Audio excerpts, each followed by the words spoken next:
আসসালামু আলাইকুম রহমতুল্লাহ। স্ক্রিনে থাকা যে দৃশ্যটি দেখতেছেন, এটি কিন্তু আজকে নতুন কোনো দৃশ্য না।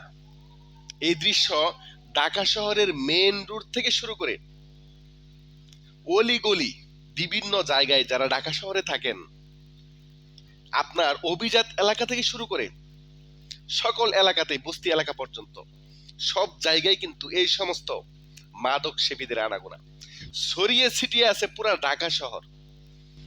এবং অধিকাংশ ঢাকা শহরে যে ছিনতাইগুলা হয়, ডাকাতি হয় এবং ফুটপাতে চলতে থাকা নারী ধর্ষণের শিকার হয়, অধিকাংশ অপরাধগুলা কিন্তু এদের দ্বারা সংগঠিত হয়।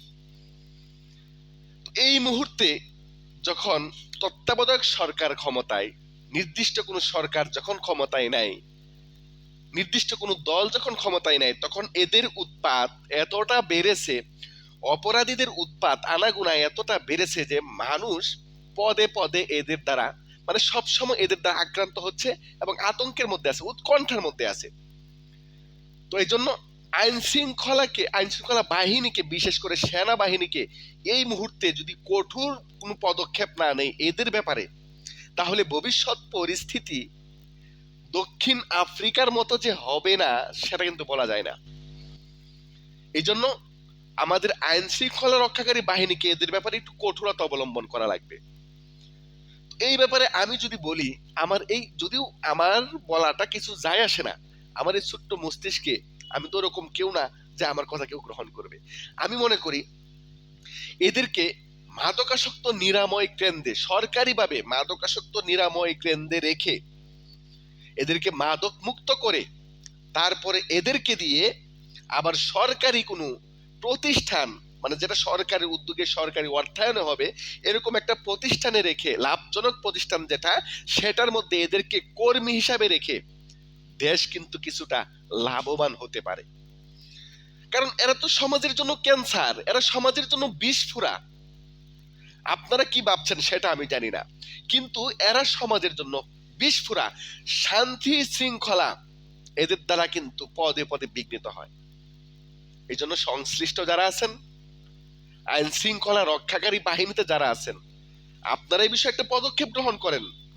না হলে এদেশের খেটে খাওয়া মানুষ থেকে শুরু করে অভিজাত শ্রেণীর মানুষ কেউ কিন্তু রাস্তাঘাটে নিরাপদ না।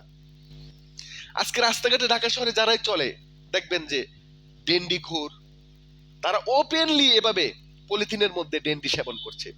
গাঁজাখুরেরা ফুটপাতে বিভিন্ন চিপায় চাপায়, বিশেষ করে truck stand, bus stand, launch stand, এরপরে এই বিমানবন্দর আশেপাশে পর্যন্ত এদের দৌরাত্ম আমরা লক্ষ্য করি।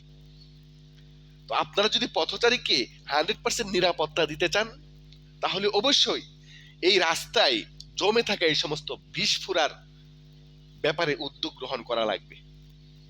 আমরা চাই যে আমরা নিশ্চিন্তে নিরাপদে ফ্যামিলিকে নিয়ে, পরিবারকে নিয়ে রাস্তায় চলাফেরা করব। এই বিষয়ে আমরা আশা রাখি সাধারণ মানুষ হিসাবে যে সরকার এবং সংশ্লিষ্ট যিনারা আছেন ওনারা একটা যুগোপযোগী পদক্ষেপ গ্রহণ করবেন। ভালো থাকবেন সবাই, সুস্থ থাকবেন।